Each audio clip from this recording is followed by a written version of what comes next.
Hey, Cap! Captain Walker! What is it, Lugo?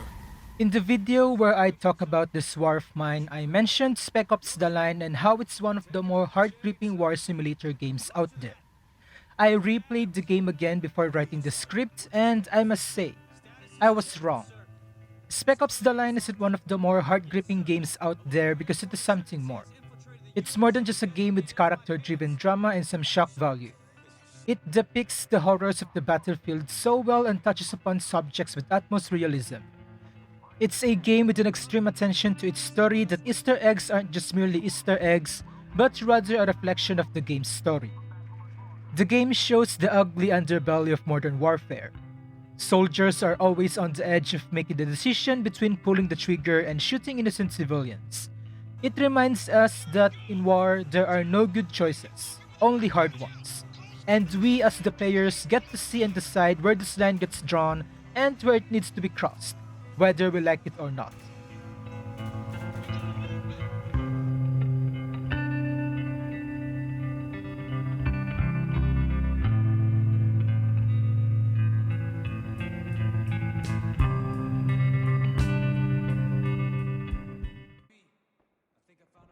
Spec Ops The Line is a third-person military shooter developed by Yager Development and published by 2K Games, released in 2012. It is the 8th installment of the Spec Ops series that has been running since 1998 and seems to be the last installment as of yet. In this game, you play as the captain of the Delta Force team, Martin Walker, as you explore a catastrophe-stricken Dubai doing reconnaissance mission. That is until your team finds dead American soldiers. This has prompted Walker to change the team's mission from recon to rescue as you now search Dubai for survivors. The game plays out as a cover shooter. Getting hit in the game is pretty much a death sentence, especially on higher difficulties. You start with a set of firearms when you start the game, but you will immediately notice that there isn't just enough ammo supply for them as you progress, and you will be forced to pick up enemy guns to use. You can also command your two other squad members to do various actions like throwing a flash grenade to stun enemies or sniping faraway enemies to make your encounters much easier. There are also morality choices scattered throughout the game, but unlike games like Mass Effect, you don't get to choose the options through a menu and the game doesn't pause. It happens naturally and forces you to make split-second decisions. While these choices don't seem to matter most of the time as it only affects a couple of dialogues, aside from a few ones in the later portion of the game where your choices have significant implications, they are still a magnificent part of the game and only adds to its immersive narrative experience. The story of the game is pretty heavy and is the most praised aspect of the game. It's a magnificent piece of narrative which I am more than excited to share with you later in the video. If the game is a bit short, you can pretty much finish one playthrough in more or less 10 hours depending on how good you are with the shooter genre and the difficulty that you're playing in. However, the game has a lot of replay value, especially if you're the type of person that likes to scrutinize little details in the game, because believe me when I say this game loves attention to little details. I really highly recommend the game. If you already own the game because it went free on Steam a couple of years back, but haven't gotten around to playing it either because you're busy or you just can't stand the very clunky generic gameplay that it has, I highly suggest you stomach it and play for the story instead. It is a wonderful experience to be had firsthand, and I can guarantee that you won't be disappointed. As always, the game's Steam store page will be in the description, so go check it out if you want to try the game if you haven't yet already. If you do decide to watch more of this video, let me warn you that this will contain spoilers about the plot.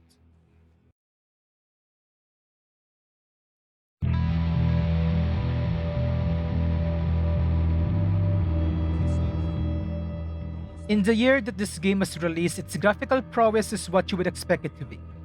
Characters are all decently detailed and they show emotions, which is a pivotal part of this game for its narrative. Since it's a military shooter, guns are pretty realistic as well, and the game offers a variety of them. The game is also pretty violent and will often depict realistic gore and dismemberment every time you kill enemies, and show in great detail the torture that other soldiers and civilians have suffered inside Dubai. I like this. In movies, they tend to just show this kind of things briefly before cutting back to the reaction of the characters. In a video game, however, the player can look as much as they want, absorbing the horrendous atrocities that happen inside the city. There's also no music playing in this part to tell you how to feel. How you feel is up to you.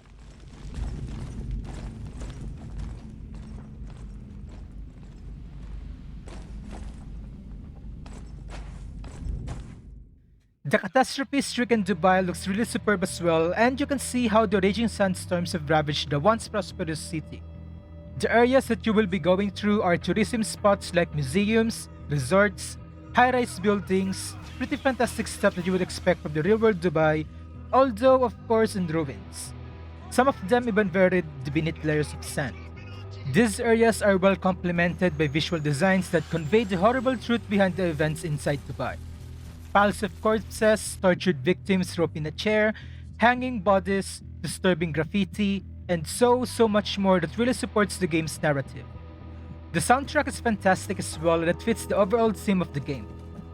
Each of the soundtracks make a huge impact to you as you play the game, which makes them so much memorable. And of course, the usage of Jimi Hendrix's renowned Star Spangled Banner as a title screen theme.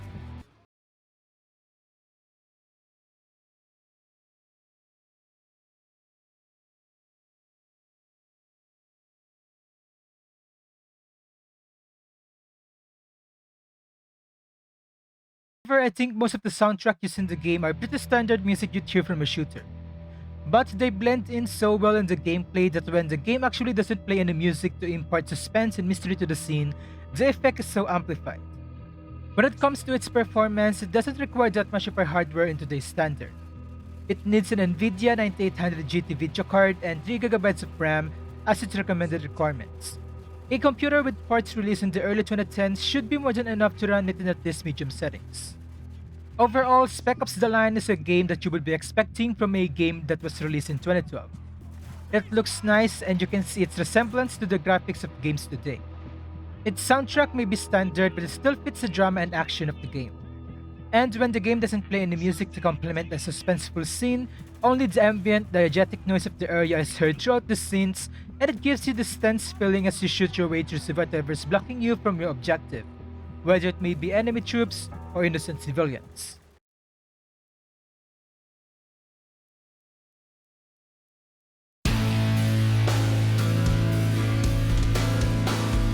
Let's address the big elephant in the room. The gameplay is as generic as it can get.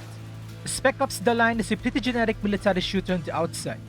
You stay in cover, you shoot the bad guys, you try not to die. Your health even regenerates after a few seconds of not getting hit. This aspect of the game is received very poorly and I can really understand why. So let's talk about it. You play as the captain of the Delta team with two other squad members in a recon mission in Dubai. As mentioned earlier, Spec Ops: The Line is a third-person shooter that focuses on cover-based shooting. There will be convenient covers placed in areas where a fight will break out. Some of them are pretty obvious, which lets you know if you're going to fight enemies or not. You can also execute dying enemies on the ground. Choosing not to execute enemies doesn't seem to have major implications, but Walker's methods of execution changes to complement the change in his mental state. More on that later in the story section of the video. While the game is indeed a cover shooter, some of the covers do break and enemies will often throw grenades at you, preventing you from staying at one place while you take out enemies from safety. There will also be mounted 50 caliber guns that will instantly shed you and your teammates if you don't go into cover, and are of utmost priority to be disabled or taken over for you to use against the enemies themselves. Pretty standard shooter stuff. Speaking of your teammates, you get to use squad commands, which allows you to direct your teammates to perform certain actions. If possible, you can command one of your teammates to stun enemies using a stun grenade, or you can command the other one to snipe any target on the battlefield. While this may sound good on paper, the stun grenade ability could only be used in a handful of times, and sniping faraway enemies requires a lot of prep time for your teammate to line up a shot. You might as well just shoot them yourself. If neither of these commands are available, the game defaults to focus fire, but to be quite honest, I never really understood how this one worked because no enemy had ever died when I used this command, especially fully armored heavy enemies. You also get some grenades, though you don't start with them. They are pick-up items that are introduced starting Chapter 2, and you can only hold 3 of each type: a frag grenade, a stun grenade, and a sticky grenade halfway through the game. However, be sure to be thrifty in using these grenades as there are only a few places where you can replenish your reserves. Speaking of reserves, ammo is also scarce in this game.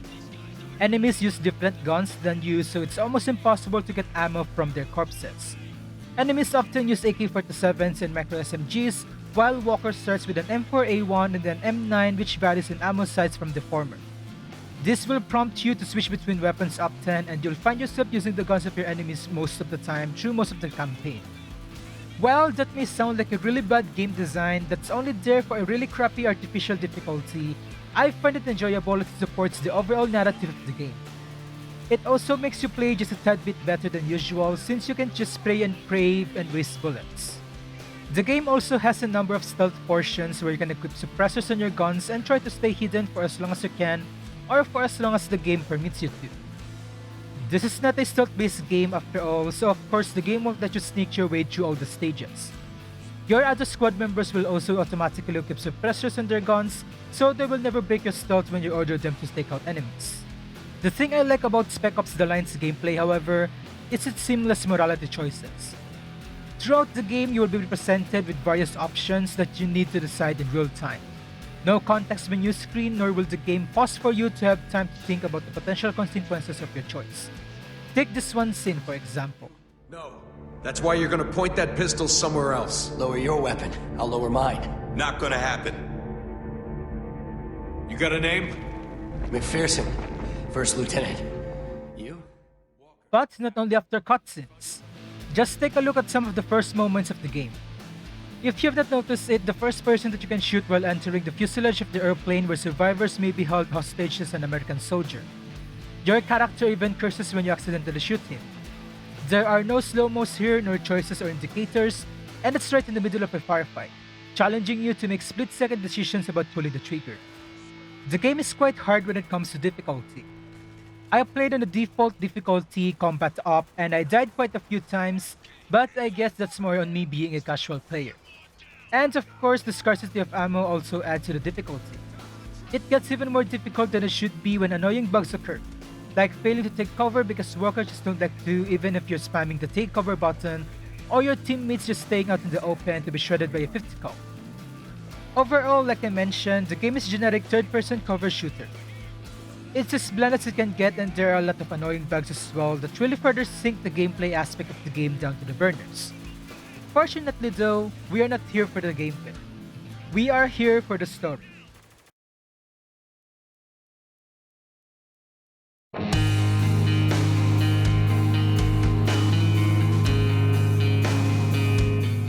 This section will summarize the plot of the game and will contain spoilers. If you have reached this section without playing the game yet, this will be your last chance to avoid even the tiniest of spoilers. The game begins in medias res. The Delta Force team is in a dogfight with various helicopters. After taking down a number of helicopters, the Delta Force team is engulfed in the sandstorm that was forming while they were busy shooting down helicopters. But before they get completely engulfed, another helicopter crashes into them, and the screen goes black.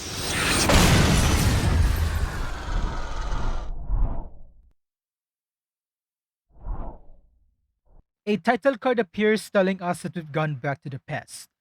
Captain Martin Walker begins to narrate his experience with Lieutenant Colonel John Conrad as we are shown the latter himself, waking up from his bed. From what we can see from the camera shots, John Conrad is an established soldier. Walker even considers him as the best soldier he has ever served with, saving his life back in the war in Afghanistan. Walker continues to narrate that instead of returning back home after the war in Afghanistan, Conrad volunteered his whole squad to do an evacuation effort in Dubai to save the civilians from the incoming sandstorm, going as far as to disobey the order of abandoning the city. We also learn from this narration that the storms were getting worse by the second. 6 months prior to this, there were news of Conrad escorting survivors out of Dubai. After a few more shots of Conrad's accomplishments and some glimpse on the current state of Dubai through newspaper clippings scattered throughout his loft, Conrad picks up his gun and puts it on his waist holster as he looks at the aforementioned newspaper clippings, before going to his balcony to reveal Dubai, now sunk in sand due to the sandstorm. Before the cutscene ends, we are left with a chilling transmission from Conrad. Colonel John Conrad, United States Army, has the evacuation of Dubai ended in complete failure. Death toll, too many. We fade into the Delta Force team, led by Captain Martin Walker, and accompanied by First Lieutenant Alfonso Adams and Staff Sergeant John Lugo, arriving in Dubai and discussing their mission. to do recon around Dubai. After finding a distress beacon, they also find a nearly freshly killed corpse of an American soldier that seems to belong to the 33rd Battalion, the squad that John Conrad led and volunteered to help the people in Dubai. Turns out this was an ambush, and since the matter couldn't be resolved just by talking, the Delta Force team had no choice but to open fire. After a couple of waves of insurgents, they see an explosion not far from where they are. Not soon after, they receive a transmission from yet another member of the 33rd asking for assistance as they are surrounded by insurgents. This is where one of those seamless morality options plays out. As you reach the entrance towards the airplane, 3 individuals will be walking down from it. The first one being an American soldier, presumably a part of the 33rd. It is incredibly easy to shoot him, but that alone already sets the tone of how the game and its story will play out for the rest of its duration. Walker and his team finally reaches the cockpit and kill the remaining insurgents, but they are unfortunately too late to save what's left of the squad that needed help. Save for one that's in the brink of death. Before he dies, he manages to tell Walker about the insurgents taking in 33rd soldiers into a former hotel called as the Nest, giving him and his team a new objective: to search for and rescue survivors. Walker and his team then explores Dubai looking for the 33rd while they encounter insurgents impeding their progress and eventually fight against the 33rd themselves, as the conflict inside the city begins to create more tension between each faction. As they go deeper into the city, they find evidence of Conrad going out of his mind and committing horrible atrocities to civilians, going as far as executing them in the public, torturing, and death through immolation. It's nothing shy of a war crime. Walker, however, being so infatuated with Conrad because he saved his life, doesn't want to believe that it's Conrad who's done all this and wants to find him. They also meet the Radio Man, a journalist who was embedded within the 33rd during the war in Afghanistan and is now a self-proclaimed DJ of the Dubai ruins and speaks on behalf of the 33rd. He continues to berate Delta with taunts about their failures and casualties throughout the game, all the while luring out CIA agents scattered in the city. It now becomes Walker's objective to reach the Radio Man's tower and use his equipment to issue an evacuation notice before issuing a search for Conrad. Eventually, Walker finds a radio that Conrad seems to be using to talk to Walker. However, this radio is less than a means for Conrad to threaten and talk to Walker, and more of a way to taunt him, questioning his morality and the decisions that he makes throughout the game, which is all the more reason for Walker to reach Conrad. He wants answers, and he will do whatever he can to reach him. One of the greatest story detail in the game is how Walker's appearance reflects and represents both his mental state and the state of Dubai and its inhabitants. At the start of the game, Walker still looks good, his uniform isn't torn apart and he still doesn't have any wounds. Dubai, even though it has sunken beneath layers of sands, is still relatively doing good. The first area that will trigger this change in Walker is when he falls down the pit and has to survive while he waits for his teammates to get down to him. His face is now slightly angrier with hints of scars, and his method of execution is much more brutal than when you first start out the game. During the later parts of the game, his uniform becomes more destroyed, his sleeves burnt, and his face more scarred and emotionless than ever. His execution methods become so much more brutal and his one-liners go from being professional to, well, unprofessional. Dubai and its citizens are in the brink of dehydration because they just lost their only source of water. The greatest subtle change as you progress through the game, however, is the degradation of the title screen and the loading screens. When you first boot up the game, you are presented with the title screen featuring an upside-down American flag on top of what seems to be a ruined skyscraper. In the United States, displaying the US flag upside down is, and I quote, a signal of dire distress in instances of extreme danger to life or property. This already sets the premise of the game and subtly tells you that what you're about to go through will be dangerous. The American flag is also accompanied by an unnamed sniper from the 33rd Battalion, but the fandom decided to call him Joe. Joe can be seen doing various things which change every time you boot up the game. As you progress through the game and as a result degrade Walker's sanity, the American flag will begin to deteriorate. Joe himself will also change from just idling around while playing his distorted Star-Spangled Banner music to going on lookout with his binoculars. At one point, he will even begin to line up his shot, looking through the scope of his sniper. His activities and the condition of the American flag is directly impacted by where you are at the game and the current condition of both Walker's mental state and Dubai's citizens and it's just a wonderful form of subtlety. Near the end of the game, Joe will be shown dead, his corpse getting eaten by crows. This is most probably the part where walkers completely snap and has little to no sanity left in him. And once you complete the game, his body will be covered by the American flag together with some rubble. The loading screen also reflects Walker's mental state as it will display useful tips during the early game where Walker is somewhat still sane. But as his mental health degrades, the loading screen messages change to reflect the degradation.